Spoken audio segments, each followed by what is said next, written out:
సుల్తానాబాద్ అమ్మాయి సుద్దాల అబ్బాయి ఇది మరో ప్రేమికుల పంచాయతీ. అయితే ఇక్కడ అమ్మాయిని అబ్బాయి తరపు బంధువులు చితకబాదారు. తనను గర్భవతిని చేసి మరో అమ్మాయితో పెళ్లికి సిద్ధమయ్యాడంటూ ప్రియుడింటి ముందు ప్రియురాలు బైఠాయించింది. దీంతో ఆగ్రహించిన అబ్బాయి బంధువులు యువతిని చితకబాదారు. యువతి ఫోన్ ధ్వంసం చేశారు అబ్బాయి బంధువులు. రాజన్న సిరిసిల్ల జిల్లా కోనరావుపేట మండలం సుద్దాలలో ఈ ఘటన జరిగింది. 5 ఏళ్లుగా తమ మధ్య ప్రేమ నడిచిందని యువతి చెబుతోంది. యువతిని స్టేషన్కు తీసుకెళ్లి పోలీసులు విచారిస్తున్నారు. సుల్తానాబాద్ అమ్మాయి సుద్దాల అబ్బాయికి చెందిన ఈ ప్రేమ కథ ఎలా ఉందో మీరు ఒకసారి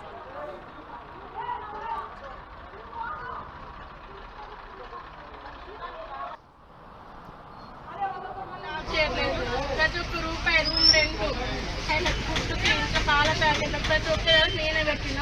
మరి ఇద్దరిది 7 సంవత్సరాల నుంచి వేరే పెళ్లి చేసుకుంటాను కదా, మధ్యలో పెళ్లి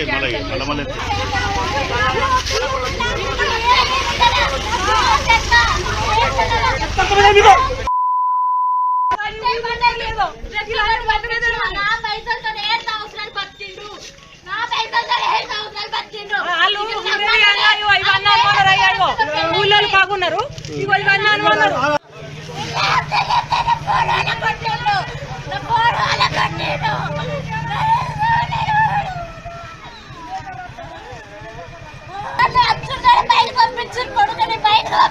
లవ్ చేసుకుంటాను. 7 సంవత్సరాల నుంచి ఆయన నాయన కవడ్డాడు, నేను ఆయన కవడలేదు. 7 ఇయర్స్ నుంచి నేనే జాబ్ చేస్తున్నా, ఆయన జాబ్ చేయట్లేదు. ప్రతి ఒక్క రూపాయి రూమ్ రెంట్ ఆయన ఫుడ్కి ఇంకా పాల ప్యాకెట్ ప్రతి ఒక్కరికి నేనే పెట్టిన. మరి ఇద్దరిది 7 సంవత్సరాల నుంచి వేరే పెళ్లి చేసుకుంటాను కదా, మధ్యలో పెళ్లి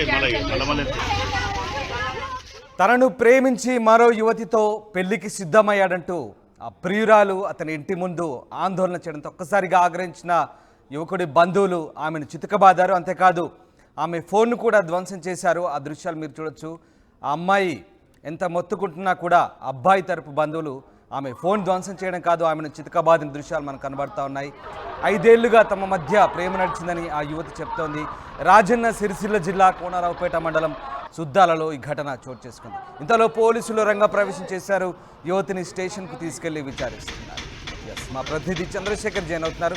చంద్రశేఖర్, సుద్దాలలో జరిగిన ఈ ఘటనకు సంబంధించిన పూర్తి సమాచారం ఏంటి? Thank you Ramdas. పెద్దపల్లి జిల్లా సుల్తానాబాద్ కు చెందినటువంటి మానస గత కొంతకాలం నుంచి హైదరాబాద్ లో ఉంటుంది. అదే సమయంలో రాజన్న సిరిసిల్ల జిల్లా కోనరావుపేట మండలం సుద్దాలకు చెందినటువంటి అక్షయ్ ఆ HDFC బ్యాంకులో పనిచేస్తుండగా పరిచయం అయ్యారు. దాదాపు 7 సంవత్సరాల నుంచి పరిచయం ప్రేమగా మారింది. ప్రేమ పెళ్లి వరకు తీసుకెళ్ళింది.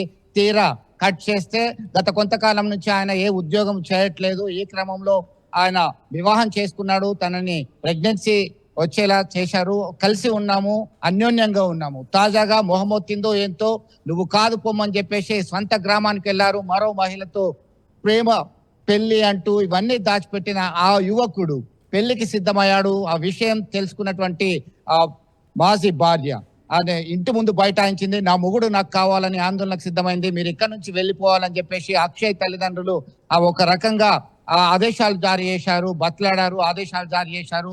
లేదు, ఎట్టి పరిస్థితుల్లో నన్ను ప్రేమ పేరుతో పెళ్ళాడాడు, పెళ్లి తర్వాత మేము శారీరకంగా ఒకటై నా గర్భానికి కారణమయ్యారు కాబట్టి ఖచ్చితంగా నా మొగుడు నాకే కావాలని చెప్పి ఆందోళనకు సిద్ధమైనటువంటి నేపథ్యంలో ఒక్కసారిగా ఆగ్రహించినటువంటి యువకుని బంధువులందరూ కూడా దాడి చేశారు.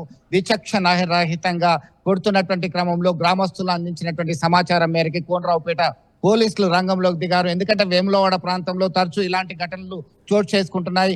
వివాహేతర సంబంధానికి పాల్పడ్డాడని గతంలో కొన్ని సంవత్సరాల క్రితం ఉండగానే చితకబాతే ఆ మహిళ మృతి చెందినటువంటి ఘటన సైతం మర్చిపోక ముందే ఇలాంటి ఘటనలు పునరావృతం అవుతున్నాయి. వెంటనే అలర్ట్ అయినటువంటి పోలీసులు రంగంలోకి దిగారు.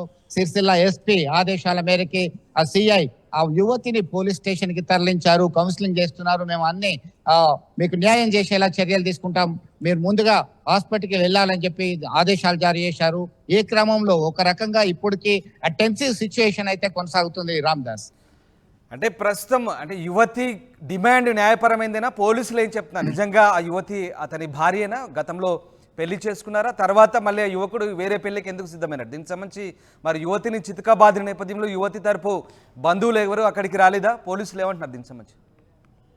ఖచ్చితంగా ఆమె చేసుకున్నదే ప్రేమ వివాహము. ప్రేమ వివాహానికి పెద్దల అంగీకారం లేదు. పెద్దల అంగీకారం లేనందున గుట్టుగా సంసారాన్ని వెళ్ళదీశారు, ఆయన ఖర్చులు కూడా నేనే వెళ్ళదీశాను అని చెప్పేసి ఆ యువతి చెప్తుంది. అయితే ప్రేమ లేదు, పెళ్లి లేదు అని చెప్పేసి యువకుని తరపు బంధువులు చెప్తున్నారు.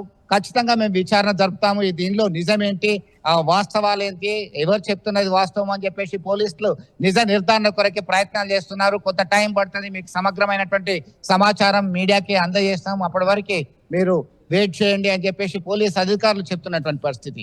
ఇరు వర్గాలకు సంబంధించినటువంటి ఇటు యువతిని ఆ యువకుని పిలిచి విచారణ జరుపుతున్నటువంటి పరిస్థితి మనం గమనించవచ్చు. మొత్తం మీద ఒక క్లారిటీ వస్తుంది మరికొన్ని గంటల్లో అని చెప్పొచ్చు రామ్దాస్. రైట్ చంద్రశేఖర్, ఆ యువతిని చూస్తే కాస్త చదువుకున్న అమ్మాయి లాగానే కనబడుతుంది, చాలా కొంచెం మోడర్న్గానే కనబడుతున్న పరిస్థితి. బట్ ఆ అమ్మాయి పై దాడి జరిగినప్పుడు పోలీసులకు ఏమైనా ఫిర్యాదు చేసిందా ఈ అంశానికి సంబంధించి? పోలీసులు ఇప్పుడు అబ్బాయిని కూడా అదుపులోకి తీసుకున్నారా? ఏమైనా దీనికి సంబంధించి చర్యలు ఉండే అవకాశం ఉందా?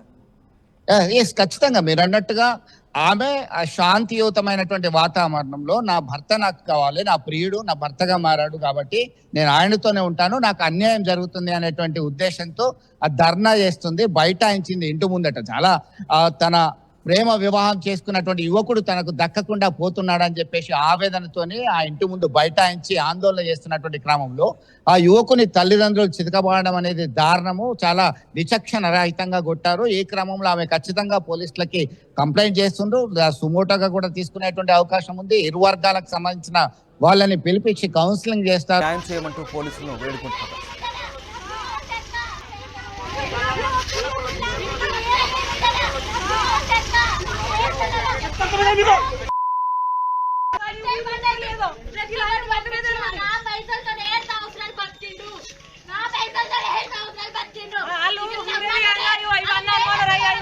ఊళ్ళో బాగున్నారు, ఇగో ఇవన్నీ అనుకున్నారు.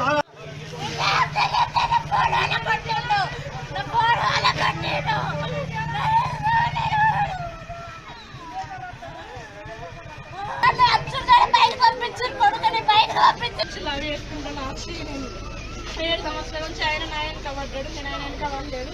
7 years నుంచి నేనే జాబ్ చేస్తున్నా, ఆయన జాబ్ చేయట్లేదు. ప్రతి ఒక్క రూపాయి రూమ్ రెంట్, ఆయన ఫుడ్కి, ఇంట్లో పాల ప్యాకెట్లు ప్రతి ఒక్కదానికి నేనే పెట్టినా.